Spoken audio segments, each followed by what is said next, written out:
Hello dear student, good morning to all of you. I hope all of you are fine and all of you are doing well.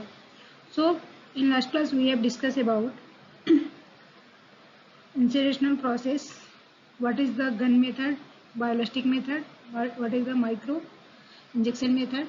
So I hope that points were clear and all of you are listening this video carefully. So today we will discuss about process of recombinant DNA technology. Let's see what we will see today. So today we will discuss about process of recombinant DNA technology, isolation of genetic material, cutting of DNA at a specific location, amplification of gene of interest using PCR, and insertion of recombinant DNA into the host cell or organism. I will try to explain in detail. Please you will also try to understand. Come to main point. See, process of recombinant DNA technology.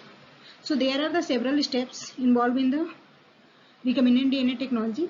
First is isolation of DNA. DNA को हम isolate करते हैं कहाँ से?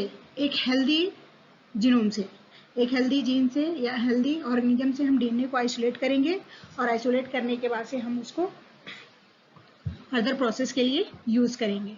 आपका जो next step है fragmentation of DNA by restriction endonuclease. जो डीएनए आपने आइसोलेट किया है उसको हम छोटे छोटे पीसेस में क्या करेंगे? कट करेंगे by using the restriction endonuclease. This is the enzyme जिसके द्वारा हम डीएनए को क्या करते हैं? स्मॉल पीसेस में एट ए स्पेसिफिक लोकेशन पे कट करते हैं. Then isolation of desired DNA fragment.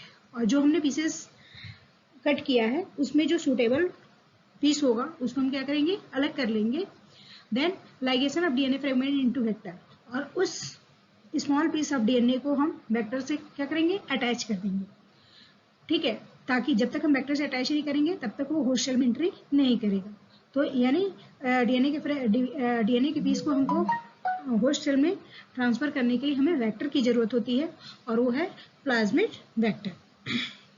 हमने ऑलरेडी वेक्टर्स के बारे में एक्सप्लेन भी कर दिया है. Then transforming the recombinant DNA into the host cell. जब ये वेक्टर से अटैच होगा और वेक्टर इसके साथ जुड़ जाएगा तो वही वेक्टर इसको क्या करेगा? होस्ट सेल में ट्रांसफर कर देगा. देन हम उसका एक लार्ज स्केल पे कल्चरिंग करेंगे और उस लार्ज स्केल पे जब उसका प्रोडक्शन करेंगे मीडियम के द्वारा तो जो extract of the desired product हमको मिल जाएगा. और इसमें लार्ज प्रोडक्ट मिलेगा और मिलने के बाद से लार्ज प्रोडक्ट को ऑब्टेन करने के लिए हम कल्चर मीडियम का यूज करेंगे जिसके द्वारा हम नंबर ऑफ कॉपीज क्या कर सके? बना सके. और on the basis of this हमको डिजायर्ड प्रोडक्ट क्या हो जाएंगे? ऑब्टेन हो जाएंगे. यानी नंबर्स ऑफ हेल्दी कॉपीज क्या होंगे? ऑब्टेन हो जाएंगे. So I hope this points are clear. Please you should learn it.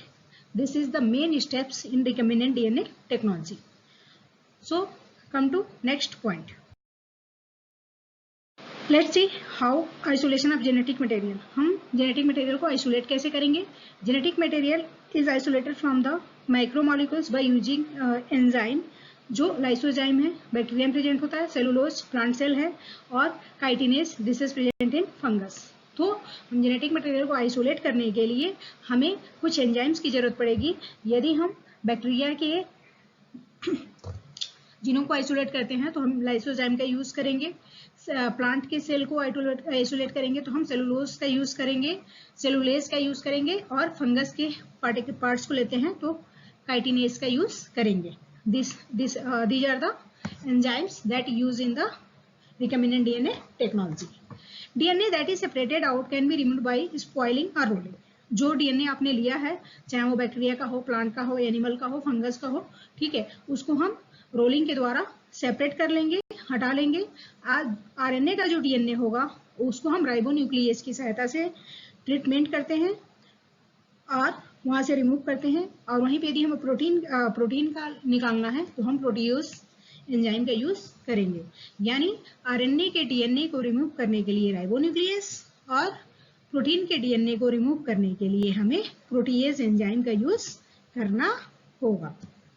B listen carefully. यदि आप आरएनए के डीएनए को हटाना चाहते हो, रिमूव करना चाहते हो तो आप क्या यूज करोगे? राइबोन्यूक्लियस. और प्रोटीन का तो आप क्या यूज करोगे? Protease.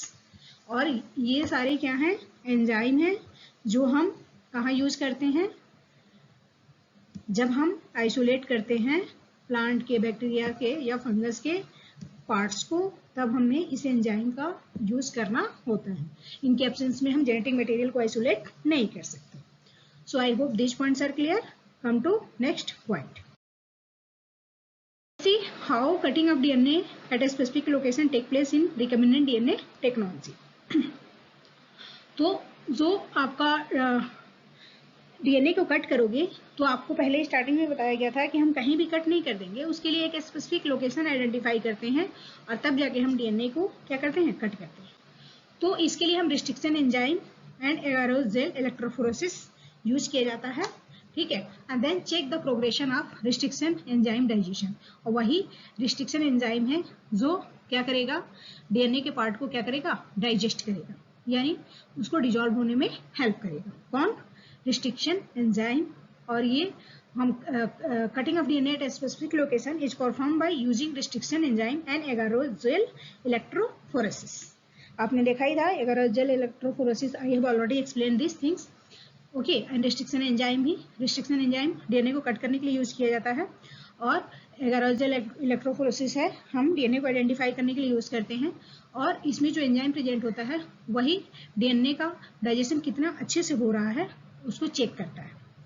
After cutting source of DNA as well as vector DNA with a specific restriction enzyme to cut out gene of interest from that source of DNA, ठीक है। अब जो आपने डीएनए का कटिंग किया है, ठीक है, तो जहां पे जीन लगाना चाहोगे, होस्ट सेल में जीन को इंट्रोड्यूस करवाना चाहोगे, वहीं पे आप उसको कट करोगे, राइट। जहां पे आपको मन करेगा कि हमको यहाँ पे इस पीस में जीन को इंसर्ट करना है, उसी लोकेशन पे आप डीएनए के पार्ट को क्या करेंगे, कट करेंगे। तो ये है cutting of DNA at a specific location. I hope this points are clear. Come to next point, simplification of gene of interest using PCR. अब जीन ऑफ इंटरेस्ट आपने हिसाब से चुनना है, तो हम उसके लिए क्या यूज करते हैं, पीसीआर, पॉलीमरेज चेन रिएक्शन, ठीक है। ये जो होते हैं नंबर्स ऑफ कॉपीज को हम ऑब्टेन कर सकते हैं इस मेथड के द्वारा, इस टेक्नोलॉजी के द्वारा, पीसीआर के द्वारा हम लार्ज नंबर ऑफ कॉपीज क्या करते हैं, with in small period of time में ऑब्टेन करते हैं। नेक्स्ट क्लास में हम पीसीआर के बारे में डिटेल पढ़ेंगे, और ये इसमें एक स्पेसिफिक स्टेप्स है, that's why I am explaining here. So amplification of gene of interest using PCR polymerase chain reaction to get multiple copies of DNA or gene of interest into vitro by using set of primer and enzyme DNA polymerase। जो PCR method है, इसके द्वारा हम number of copies obtain करते हैं, ठीक है। किसकी सहायता से, प्राइमर यूज करेंगे और एक एंजाइम यूज होता है जिसको हम कहते हैं डीएनए पॉलीमरेज। आपको ध्यान रखना होगा कि जो पीसीआर है उसमें जो प्राइमर यूज होते हैं और जो एंजाइम यूज होता है उसका क्या नाम है, डीएनए पॉलीमरेज। इसको आपको ध्यान रखना होगा, क्योंकि आपके जो एग्जाम्स होंगे वो ओपन बुकलेट होंगे, तो जरूरी नहीं है कि आप 1 मिनट में हर चीज को फाइंड आउट कर पाओ, ठीक है। तो जो कुछ स्पेसिफिक चीजें हैं आपको उसको ध्यान रखना होगा, राइट। तो पीसीआर में हम टू थिंग्स का यूज करते हैं, एक प्राइमर और एक डीएनए पॉलीमरेज, जिसके द्वारा हम बहुत सारे नंबर्स ऑफ कॉपी ऑब्टेन करते हैं with in A small period of time. तो इसमें 3 स्टेप्स होते हैं, amplification, isolation, initiation and amplification, right. तो ये जो प्रोसेस होते हैं, इसमें आप देख रहे हो ये डीएनए का डबल स्टैंडर्ड 5' to 3' to 5'। जब हम इसको मैक्सिमम टेम्परेचर पे हीट करेंगे तो डीएनए का जो दोनों पार्ट है वो क्या हो जाएगा, सेपरेट हो जाएगा, और जो आपने प्राइमर यूज किया है वो वहां पे आके क्या कर जाएगा, बाइंड कर जाएगा। जो आपने प्राइमर लिया है ये यहाँ पे आके बाइंड कर जाएगा, क्योंकि हम इसमें प्राइमर यूज कर रहे हैं।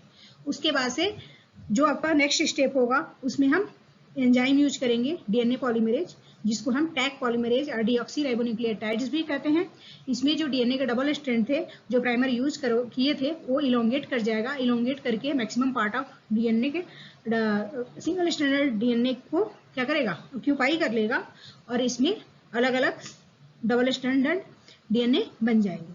फिर उसको हम कल्चर मीडियम में उसका फिर से प्रोसेस करेंगे। प्रोसेस करने के बाद से हम 30 साइकिल कंप्लीट करेंगे, और कंप्लीट करने के बाद से बिलियंस ऑफ कॉपी हमको क्या मिल जाएंगे, डीएनए का कॉपी हमको मिल जाएगा, यानी लार्ज नंबर ऑफ कॉपीज हम इससे क्या करेंगे, ऑब्टेन कर देंगे। तो ये ध्यान रखना होगा कि ये हमेशा डबल स्टैंडर्ड डीएनए से ही क्या होता है, शुरू होता है। So I hope these points are clear. Come to next point, how insertion of recombinant DNA take place in recombinant DNA technology. अब आपने ये सारी चीजें कर लिया है, पीसीआर यूज करके नंबर्स ऑफ कॉपीज भी आपने कर लिया, ऑब्टेन कर लिया। अब हम इसको होस्ट सेल में कैसे इंट्रोड्यूस करेंगे। So insertion of recombinant DNA into the host cell or organism including making the recipient cell competent to receive। अब इसमें competent host cell होते हैं जिसके द्वारा हम उसको जो recipient cell है वो receive करेगा, take up DNA present in its surrounding, right? और जो DNA होगा उसके आसपास वो उसको receive कर लेगा। Recombinant DNA become bearing a gene of resistance to antibiotic is transferred into E. coli।